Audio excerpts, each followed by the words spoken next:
Ngayon, kami naman ang maghahanap ng pera. Puro kayo hanap ng pera. Nasaan na yung pera ni Dave na binigay nyo ko no? 100K. Tapos yung 700K na sinasabi ni Bianna. O, tapos yung 1 million na sinasabi ni Stephen, nasa na yun? Okay ng ina nyo, ilabas nyo. Ibigay nyo kay Dave yan para mabigyan ni Dave ng 200 pesos yung nanay niya, mga gago.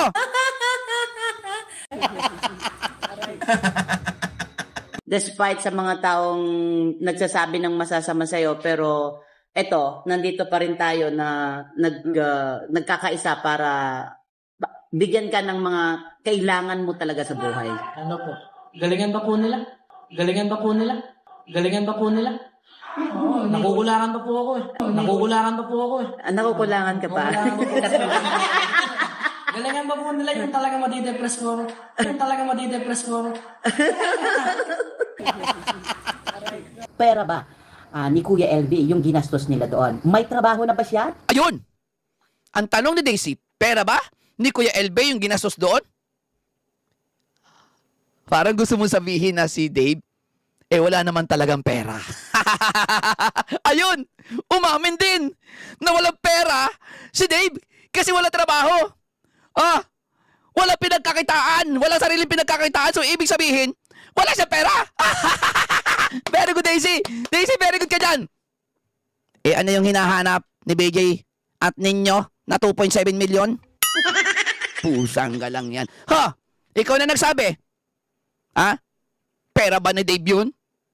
So, ibig sabihin, si Dave walang pera. So, ano yung hinahanap nyo na 2.7 million kay Tatay Tegram? Ikaw na ang nagsabi, Daisy, na si Dave, walang pera talaga dahil walang trabaho. So, ang tanong, ano yung hinahanap nyo na 2.7 million?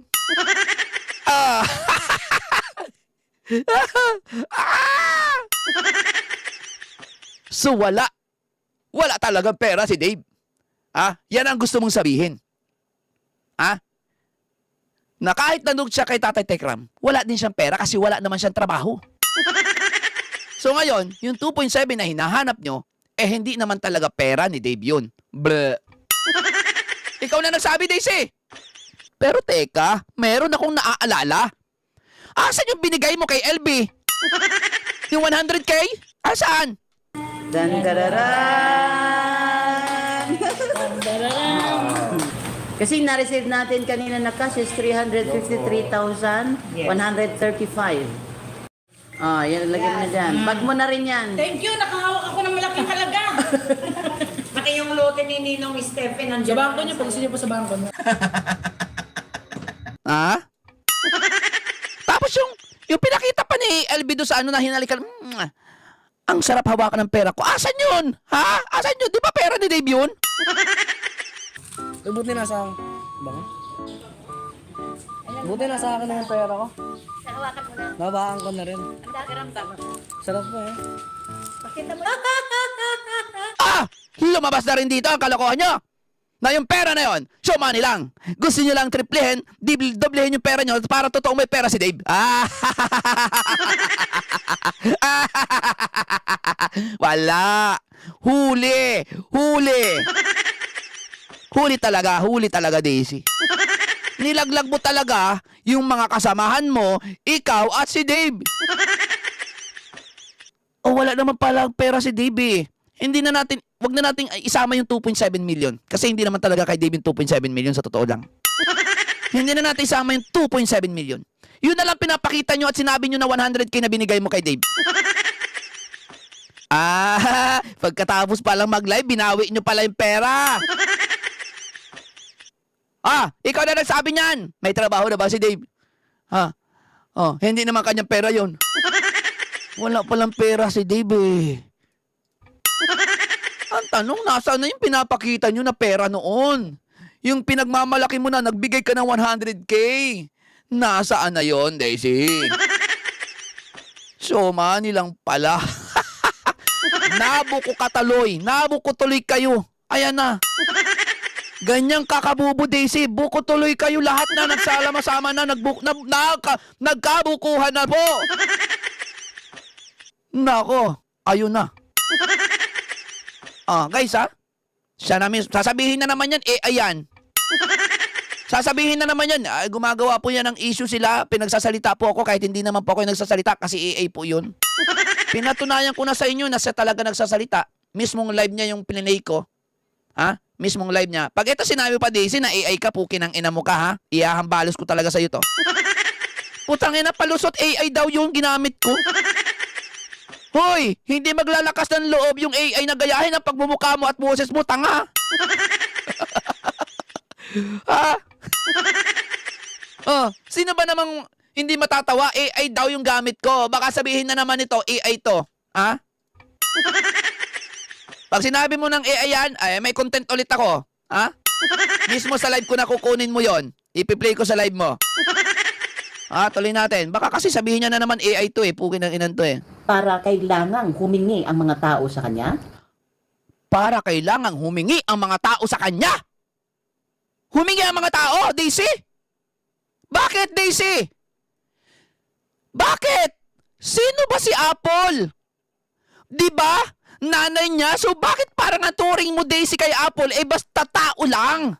Daisy naman, nanay ni Dave yun si Apple. Huwag mo naman basta gawing tao lang. Ina yan ni Dave, tanga. So dito, malinaw, na ayaw nyo malamangan ni Apple. Ayaw nyo kumbaga, ayaw nyo ano ni Apple makat ni Apple sa mga blessings na galing sa sponsor. Ha? Gusto nyo na kayo ang makinabang kay Dave? Kayo yung maambunan kaysa dun sa totoong kadugo?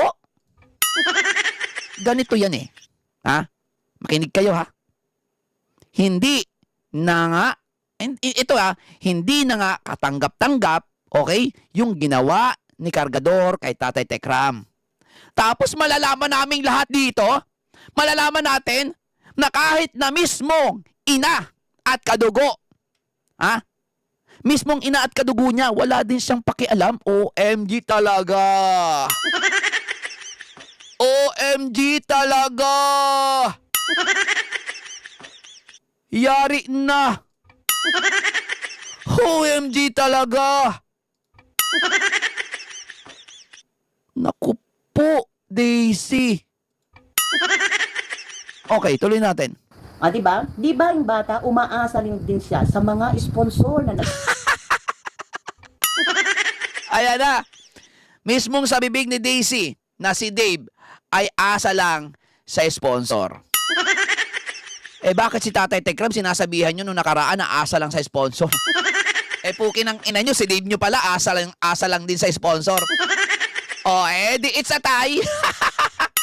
At least, si Tatay Tekram, kahit sabihin yung umaasa sa sponsor, may natutulungan siya. Yung binibigay ng sponsor, itinutulong niya. Samantalang si Dave, naasa sa sponsor, saan niya ginagastos ang pera? Sa pagliliwaliw! Sa pagliliwaliw sa Boracay! Boracay! So, tapos mas minahal nyo si Dave? Samantalang tanggap lang ng tanggap? Samantalang asa sa sponsor? Ngayon, sinasabihan nyo si Tatay Tekram before? Na asa lang naman sa sponsor yan, kaya nakakapag ano? Parehas sila ni Dave. Ngayon, ikaw na nagsabi na si Dave asa sa sponsor. Malinaw na si Dave asa lang sa sponsor. So, ibig sabihin si Dave walang pera. Si Tatay Tekram, kahit sabihin nyo, na asa sa sponsor si Tatay Tekram, yung sponsor ni Tatay Tekram, na nagpapaabot ng tulong sa mga natutulungan ni Tatay Tekram. On the first place, unang-unang tumutulong si Tatay Tekram doon sa mga nakikita niyang tao na karapat dapat tulungan. And then, pag napanood yun ng mga sponsor, doon palang magbibigay ng blessings at pagmamahal yung mga sponsor para doon sa taong natulungan na ni Tatay Tekram. Meaning, mas una nang nakatulong si Tatay Tekram doon sa taong makikita niya kaysa doon sa mga sponsor. Bobo! Ganun yun. Tapos sasabihin nyo, walang ginagasto si Tatay Tekram. Ulul. Nagets nyo ba? Sino nakagets? Nung sinabi ko. May test tayo mamaya ha, 1 to 100. Tingnan ko kung nakikinig talaga kayo ha. O, tuloy tayo. Mamahal sa kanya dahil wala pa siyang kakayanan upang maghanap buhay at the same time ay Okay, eto na. Ano yung sabi niya? Doon sa unang sinabi niya about dito kay Dave. Sabi ko, tandaan niyo yon. Ang sabi niya, si Dave daw, pinapatunayan na kaya niyang buhayin ang kanyang sarili. Kaya ako sinabi sa inyo na tandaan niyo yon. Tingnan niyo. Sabi ni Daisy doon sa una, si Dave daw, kaya daw patunayan na kaya niyang buhayin ang kanyang sarili. Pero tingnan niyo kung ano yung sinabi niya ngayon. Okay, nilaglag na naman niya si Dave. Okay, tingnan niyo ha. mamahal sa kanya dahil wala pa siyang kakayanan upang maghanap buhay at the same time ay Wala pang kakayanan daw si Dave para maghanap buhay. Ano yung sinasabi mo? Na si Dave, kaya niyang patunayan na kaya niyang buhayin yung sarili niya.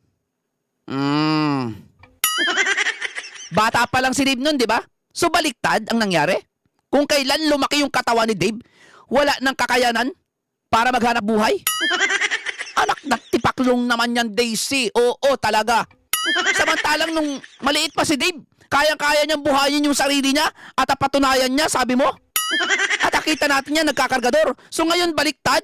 Kung kailan lumaki yung katawan, yung kahan ni Dave, kung kailan naging bonding si Dave, Okay ng ina mo, tapos sasabihin mo na hindi na niya kaya magtrabaho o maghanap buhay? What the heck? Ay, nako po, Daisy. Daisy, iniisip mo ba yung sinasabi mo? Ano yun? Bumaliktad? Baliktad? Kung kailan bata, maliit? Kayang patunayan? Kayang maghanap buhay? Kayang buhayin yung sarili? Tapos ngayon lumaki na, hindi na kaya magtrabaho, walang kakayanan magtrabaho. Walang kakayanan maghanap buhay. Oh my goodness! Ano na, Daisy? Sunog na sunog ka dito. Ipaliwanag mo to. Ipaliwanag mo to. Hindi. Natandaan nyo ba yung sinabi ni Daisy nung una? Ang sabi niya, si Dave, ang batang hindi pinagpala, pero napatunayan niya na kaya niyang buhayin ang sarili niya dahil marunong siya magtrabaho. Putang ina, tapos dito sasabihin mo ganito? mamahal sa kanya dahil wala pa siyang kakayanan upang maghanap buhay at Wala pang kakayanan upang maghanap buhay. Walang kakayanan daw upang maghanap buhay. Bumaliktad nga. Imbis na mas may kakayanan maghanap buhay, putang ina, nawala ng kakayanan para maghanap buhay dahil ang kaya niya lang magpataba. Pusang galang yan. Hindi ka ba nahihiya sa sinasabi mo kay Dave, Daisy? Masyado mong sinisiraan talaga si Dave dito. Sa totoo lang. Tinuturuan niyong maging tamad, tinuturuan niyong maging madamot si Dave. Di ba? So ngayon, nalaman namin mula sa'yo na pinagdadamutan nyo si Nanay Apple. Sa madaling salita, yung comment ni Nanay Apple ay scripted. Di ba? Okay, tuloy natin. at the same time ay magbigay na siya ng pagmamahal. Hindi natin siya inuobliga. Sometimes we give love, sometimes syempre rotation yan. Depende sa Walang kwenta yung sinasabi mo, kundi yung sinasabi mo ay ikasisira lang ni Gador at ikakasira ng grupo nyo. Kaya hindi ako nagtataka kung bakit wala nang nanunood sa'yo. Okay? Okay, wala nang nanunood sa kanya, guys. Okay? Wala na talaga. Tingnan nyo, Eto, ipapakita ko sa inyo. Wala nang nanunood. 76 na lang yung nanunood sa live niya. Nasaan na yung kalahati? Kasi bobo siya eh. Tuloy natin, sa sponsor. Pero wag niyong sasabihin na nagpapakasaya si Kuya samantalang si ganito ay ganyan. Wala po kayong karapatang magsalita ng ganyan. Talaga? Wala kaming karapatan magsalita ng ganon? Habang yung nanay niya namamalimos? Ano? Mananahimik lang kami? Na nakikita namin, nalalaman namin na si Dave nagpapakasaya sa Boracay habang yung nanay niya namamalimos, ganon lang? Ano ba turing mo kay Nanay Apple kasi, Daisy? Tinuturing mo bang ina ni Dave si Nanay Apple? Yan ang malaking pagkakaiba nyo ni Tatay Tekram. Dahil si Tatay Tekram, ulitin ko, nung nasa poder siya, ni Tatay Tekram, si Dave, hindi nag-alinlangan si Tatay Tekram na tulungan din ang malapit kay Dave. So malinaw na tinuturuan nyo ng kadamutan sa sariling pamilya mismo si Dave. Tinuturuan nyo na mas unahin niya si Papa Francis. Sunog na sunog ka dito, Ursula. Nako. Sino ba nagbigay sa inyo ng karapatang magsalita ng ganyan? Sino nagbigay ng karapatan? Ang Pilipinas. Ang Pilipinas ang nagbigay ng karapatan sa amin. Yung unang-una ang Pilipinas kasi may freedom of speech tayo dito. Pangalawa, sasagutin ko yung tanong mo, Daisy, baka ma-high blood ka na naman, ha? Okay, kung sino ang nagbigay ng karapatan para magsalita kami dito. Okay? Yan. Wala po kayong karapatang magsalita ng ganyan. Talaga? Sino ba nagbigay sa inyo ng karapatang magsalita ng ganyan? Okay? Nakalimutan mo na yata, Daisy. Eto, ipaparinig ko ulit sa'yo. Sino ang nagbigay? Wala kaming karapatan magsalita ng ganito? Ha? Paano ko ulit sa'yo? Yeah? Ayan guys, tinanong tayo. Wala daw tayong karapatan magsalita ng ganito. Sino daw ang nagbigay ng karapatan para magsalita ng ganito? Hindi mo alam? Pukin ng ina mo, nasa live mo. At nagtawanan pa kayo. Eto, paparinig ko ulit. Sino ang nagbigay ng karapatan? Play. Galingan pa po nila. Nakukulangan pa po ako eh. Nakukulangan ka pa. Nagtawanan pa kayo dyan. Galingan pa po nila yung talaga madidepress ko ako. Ulitin ko. Sasabayan ko pa. Galingan pa po nila. Nakukulangan pa po ako. Nakukulangan pa po ako. Nakukulangan ka pa. Nakukulangan pa. Galingan pa po nila yung Galingan po talaga nila. madidepress ko ako. Yun hanggang sa ma-depress ako. Okay? Si Dave ang nagbigay ng karapatan sa amin para magsalita laban kay Dave. Wag kang bobo, Daisy.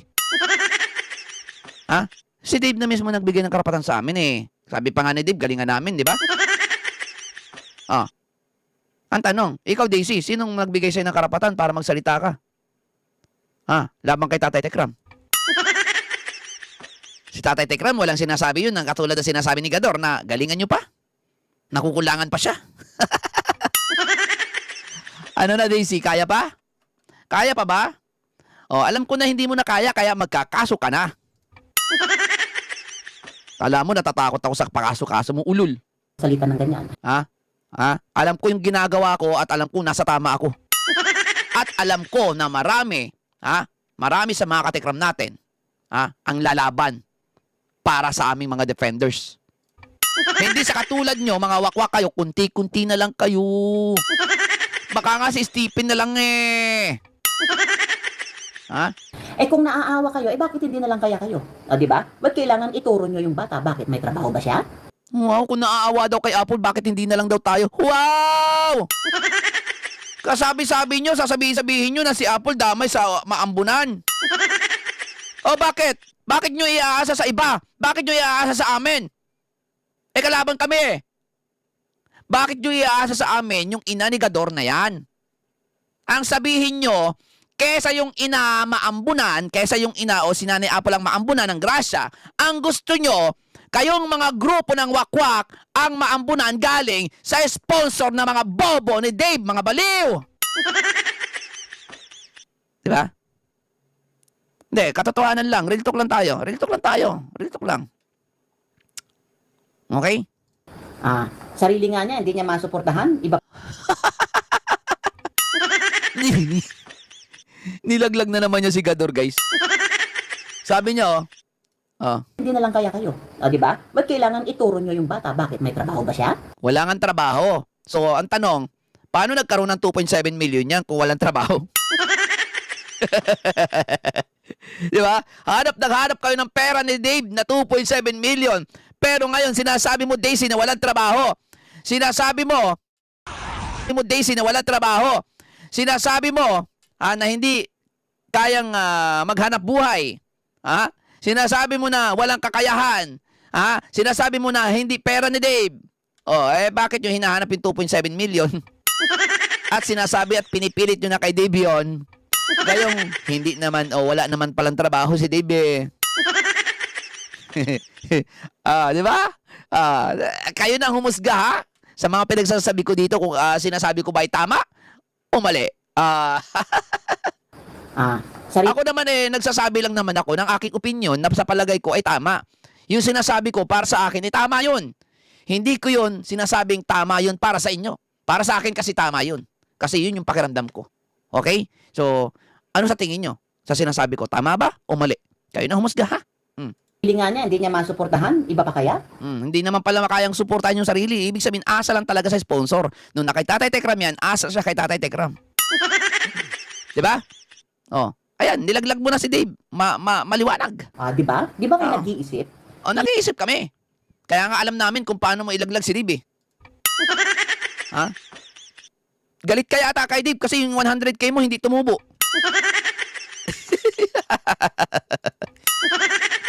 Dave, bawiin ko muna yung 100k ha habang walang nagbibigay. Oo, mahirap na.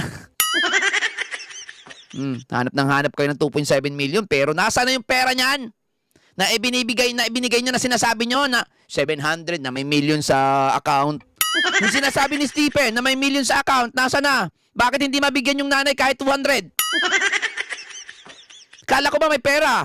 Uy, nangina nyo. Ngayon, kami naman ang maghahanap ng pera. Puro kayo hanap ng pera. Nasa na yung pera ni Dave na binigay nyo ko no, 100k. Tapos yung 700k na sinasabi ni Vienna. Tapos yung 1 million na sinasabi ni Stephen, nasa na yun? Okay nang ina nyo, ilabas nyo. Ibigay nyo kay Dave yan para mabigyan ni Dave ng 200 pesos yung nanay niya, mga gago. Ina nyo, sasabihin nyo may pera, 1 million, tapos gagamitin ni Vienna yung 20% discount card niya sa pagbili ng Jollibee. Ganyan kayo kaya yabang. Kahit wala naman. Diba? Hindi, totoo lang. Real talk lang tayo. Ha? Real talk lang tayo. Ha? Isip bata kayo eh. Isip bata kami pa, isip bata. Sige, pagpalagay na isip bata kami, sige. Yun nga ang malala eh. Kayo matatanda, isip matanda kayo, kami isip bata, pero mas alam pa namin yung tama. Diba? Mga isip bata lang kami. Pero mas alam namin yung tama. Kasi kayo nga, mga isip matanda na kayo. Si Dave, isip matanda, oo. Kami mga isip bata. Pero mas bakit ganun? Mas alam namin yung tama. Ha? Yun yung tanong. Diba? Tama si Kuya, mga isip bata kayo. Oo, isip bata nga kami. Kayo na yung isip matanda. Pero kahit isip bata kami, bakit alam namin yung tama? Bakit alam namin yung alam namin na kami ay nasa katotohanan? Di tinalo kayo ng mga isip bata. Kayo, isip matanda na kayo, yung pala, paurong pala yung utak nyo. Hindi, katotohanan lang tayo, ha? Hindi nyo tinitignan yung mga bagay-bagay. Hindi tinitingnan yung mga bagay-bagay? Kung hindi namin tinitingnan yung mga bagay-bagay dito, di sana wala kaming reaksyon. Go! Kung hindi namin tinitingnan at hinihima-hima yung mga bagay-bagay, di wala kaming reaksyon dito. Hindi kami nagre-reactor. Diba? Tuloy. Kung may trabaho na sana yung tao, tapos may mga napapabayaan, doon tayo magsalita. Kung may trabaho na sana, meron kayong binigay dyan na 100k, meron kang binigay, diba? Bakit kailangan pa niya magtrabaho para makapagbigay kay Nanay Apple? Ano yung kailangan niyo pagtrabahuin pa si Dave para makapagbigay pa kay Nanay Apple? Ibig sabihin, binabalak niyo na magtrabaho si Dave. Kailan magtatrabaho si Dave? Para makapagbigay kay Nanay Apple ng 200. Daisy, 200 lang yun, 100 pa nga eh. Ang pinakamalaki kong hinihingi niya, 1,000. Hindi maibigay ni Dave, kailangan pa makapagtrabaho muna. Ang tanong, nasaan na yung binigay mo na 100k? Pagtrabaho muna. Ang tanong, nasaan na yung binigay mo na 100k? Tapos, yung 700k na sinasabi ni Vienna. Tapos, yung 1 million na sinasabi ni Stephen, nasaan na yun? Ay, kami naman maghahanap ng pera dito. Asa na? 100k na hinalik-halika, nasaan na yung pera na yun? Kung inanginan nyo asa na? Ilabas nyo yun. Hanap kayo ng 2.7 million, pukin ang ina nyo, yung binigay nyo kay Dave, wala din. Ano? Ha? Eh di na back to you kayo. Yun ngayon eh, hanap kayo ng hanap ng 2.7 million pero yung mga binigay nyo kay Dave hindi nyo may pakita. Na tipong 200 pesos lang ang hinihingi ni Apple, hindi mabigyan. Kailangan pa magtrabaho pala ni Dave para mabigyan si Nanay Apple niya. Ha? Ano na? Ano na tanda? Ano na Lola D? Kaya pa? Kaso wala eh. Di ba? Umaasa din naman siya sa bigay ng mga sponsor. Oh, ayan ha. Maliwanag ang sinabi ni Daisy dito na si Dave ay umaasa lang din sa bigay ng sponsor. Ibig sabihin, asa rin sa limos. Parang si BJ, parang kayo. O kayo, asa lang. Kayo naman mga wakwak kayo lahat, kayo mga wakwak. Kaya asa lang naman talaga sa sponsor. Aminin nyo na sa sarili nyo yan, ha? Okay? Hindi lang si Dave. Huwag mong masyadong idein si Dave dito. Hindi lang si Dave yung asa sa sponsor. Kahit mismo kayo, asa rin kayo sa sponsor. Si Papa Francis nga, di ba, inasa niya yung birthday niya sa Boracay. Tapos ididiin mo si Dave lang yung asa sa sponsor. Mga gaga ka pala eh. Lahat kayo, asa kayo sa sponsor. Tapos kung makapagsabi kayo kay Tatay Tekram na si Tatay Tekram asa lang sa sponsor dahil lang sa sponsor kaya nakakatulong. Ganun, kawakas. At least, si Tatay Tekram, kahit nasabihan nyo na asa sa sponsor, nakakatulong. Kayo, asa kayo sa sponsor. Sa sponsor, wala naman kayo na itutulong sa kapwa nyo. Yun ang isipin nyo. Yun yung pagkakaiba nyo ni Tatay Tekram.